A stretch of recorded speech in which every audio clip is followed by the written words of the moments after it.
This is the log for A wall round 2. It may not look long enough, but actually it will be cut in 2. I've got a doorway that will separate the 2 pieces, and on the top here I have, this is actually 2 flat spots, and right in this area is where I'll cut this log in 2, and I'll be able to put my blocking here and here to support the logs at the opening all the way up to the header log. This piece here is 2 AL, A wall left, and this piece here, this log here, is 2 AR, round 2, A wall on the right. I'm always using the inside as my control on the shoulders and the log faces. This log actually will be 2 separate pieces. You can see the lines there where I'll cut this. This log happened to be straight enough that the center line was just perfect on either side, either end of the logs where it'll be cut.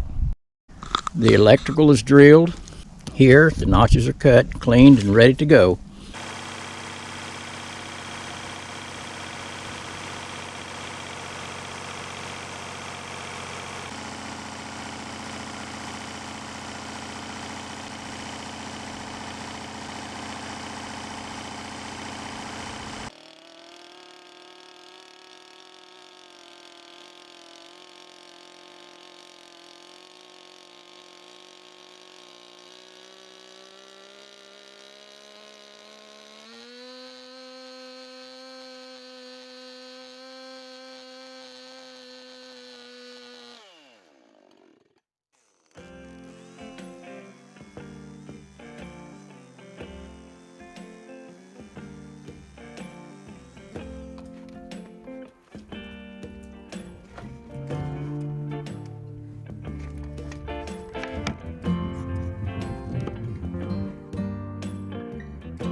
I'm ready to lift round 2 D wall log up here on the building.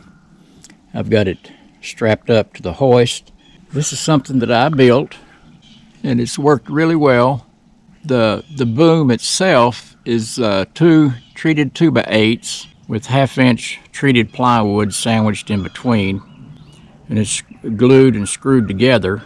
And the legs, as you can see on both sides, are 2x6s, and they're anchored down at the bottom with a bolt and a piece of angle iron on the corners. And the back of the boom is anchored with a 1/2-inch bolt that goes through here, and these bolts here go all the way through the back end of the base here.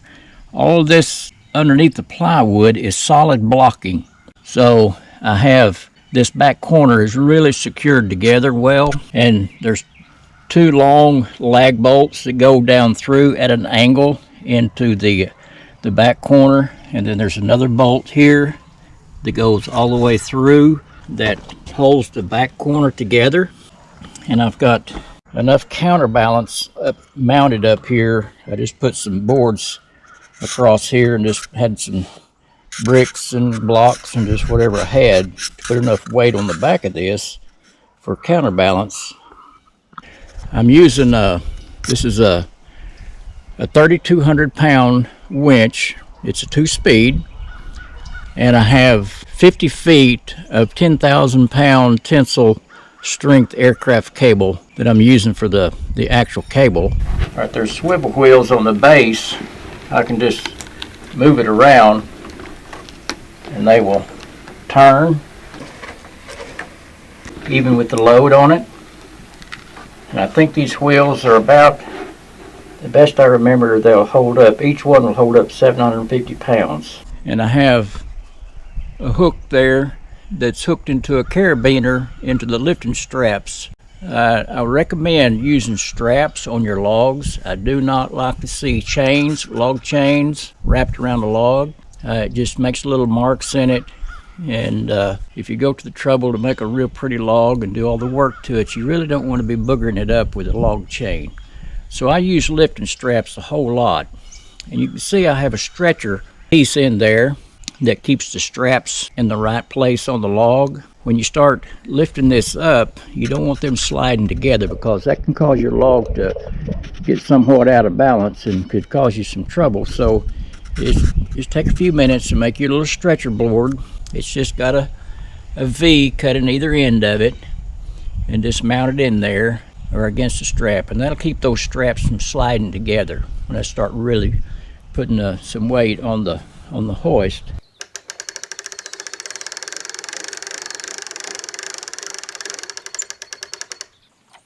There's a rope here and one on the other end.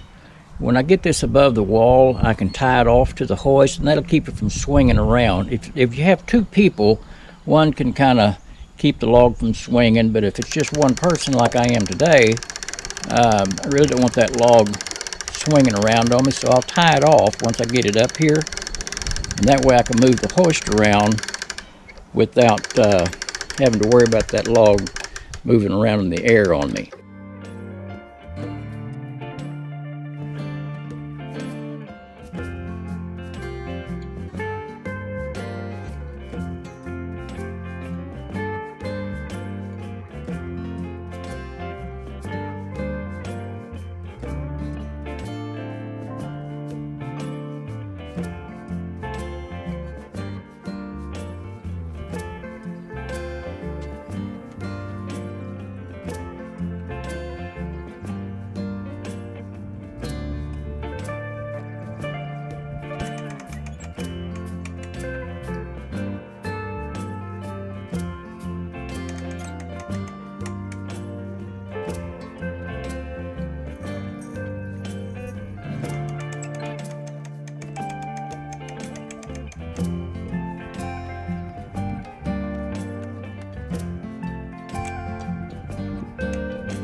Okay, I've got the straps unhooked from the log and the hoist, and I haven't done anything to this to actually do what I call the fitting, but I can still see my pencil mark all the way up through here.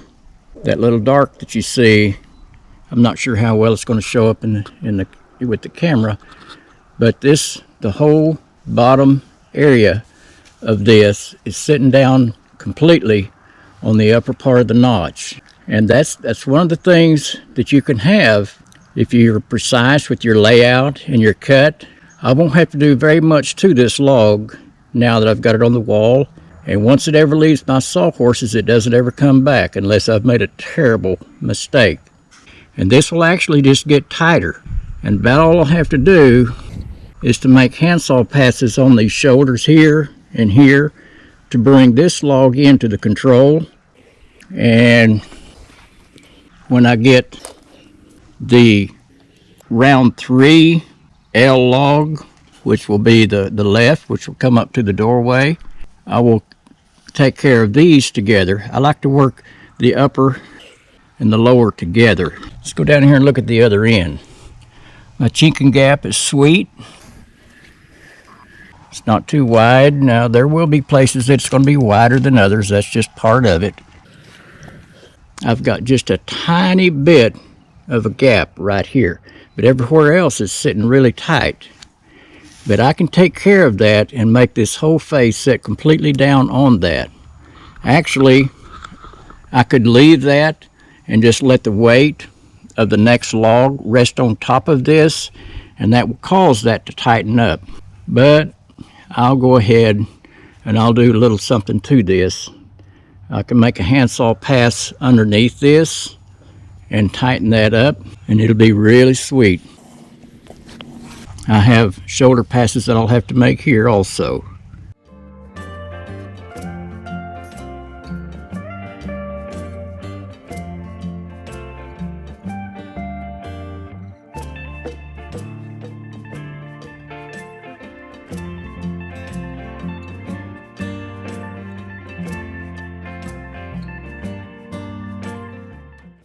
As I'm just sitting this log down on here, I've got a pretty tight fit right here, and what I'm seeing here is just a pencil line.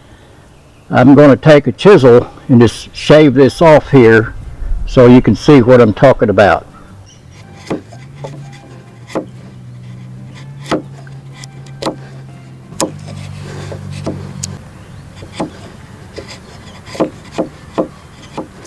All I did was just try to remove that pencil line from the layout.